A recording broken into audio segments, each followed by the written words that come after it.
Brussels, in a landmark moment for transatlantic commerce, European and American officials jointly unveiled a sweeping trade agreement that sets a new benchmark in economic cooperation between the European Union and the United States.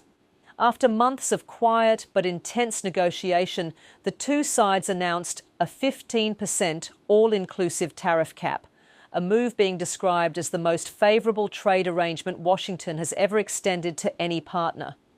Speaking at the press briefing, a senior European official emphasised the scale and timing of the breakthrough, stating, "Our investment relationship between the European Union and the United States is a responsible way and is truly impactful at a time when the trade landscape has completely changed." It was a clear acknowledgement that the global economic environment has shifted dramatically in recent years, from disrupted supply chains to energy insecurity and geopolitical volatility, and that both sides are seeking to anchor their economies in greater stability. The official went on to underline the enduring significance of the transatlantic partnership, remarking, "Our transatlantic relationship is one of the largest economic partnerships, and this agreement has to put down solid grounds and help drive re-industrialization on both sides of the Atlantic." For Brussels, the deal is not only about tariffs, it is about revitalizing industries, rebuilding production capacity, and securing long-term competitiveness.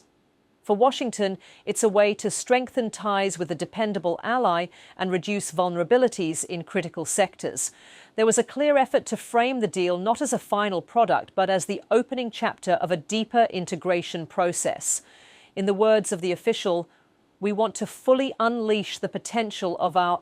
But this is not the end. It's the beginning. This framework is the first step. That language, though modest, carries strategic weight. It reflects both the cautious optimism of policymakers and their recognition that this is the foundation for more ambitious economic cooperation. The announcement made it clear that the framework aims to broaden access, empower more sectors, and build resilience into the transatlantic economy. The speaker elaborated, "One that can allow time to power more sectors, improve market access, and strengthen our economic ties even further. This work has been intense and essential." Behind the diplomatic phrasing lies a simple truth. Both sides have been under pressure, economically and politically, to produce a concrete outcome.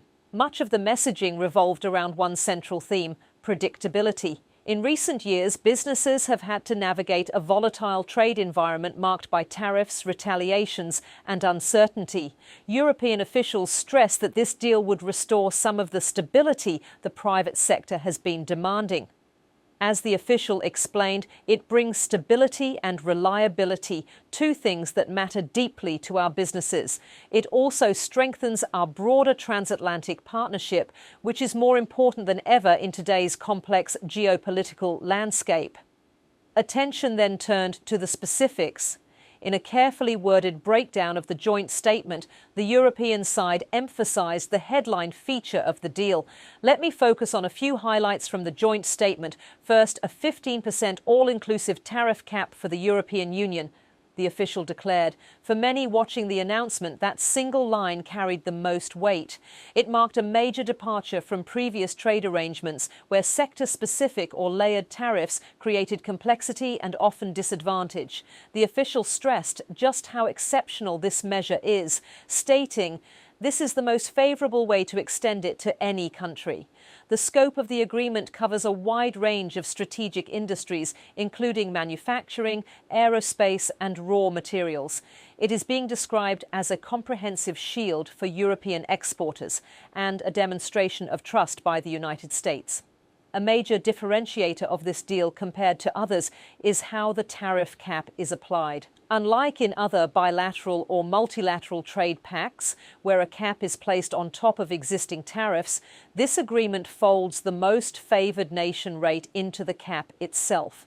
As the spokesperson explained, unlike other trading partners, the 15% cap does not come on top of existing most favoured nation tariffs. Instead, it includes that.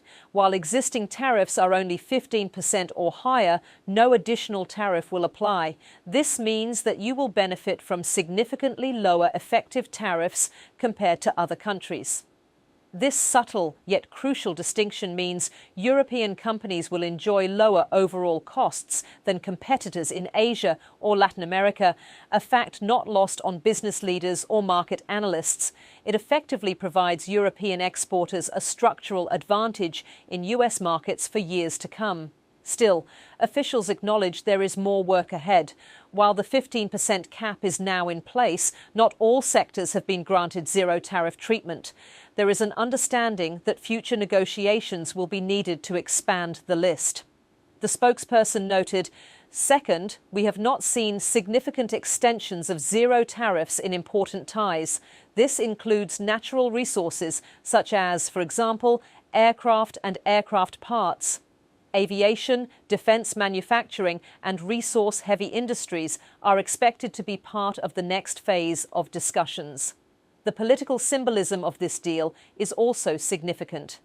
Coming at a time of global uncertainty, with trade wars, decoupling debates and a war in Ukraine reshaping alliances, the agreement sends a powerful message that the EU and US remain deeply committed to each other's economic future. The shared goal is not just growth, but strategic resilience. The overall tone of the event was sober but hopeful. European officials projected confidence that this agreement could serve as a blueprint for future transatlantic cooperation. American counterparts, while not speaking at length in this segment, have echoed similar sentiments in prior briefings, noting that the deal represents a pragmatic alignment of interests rather than an ideological shift.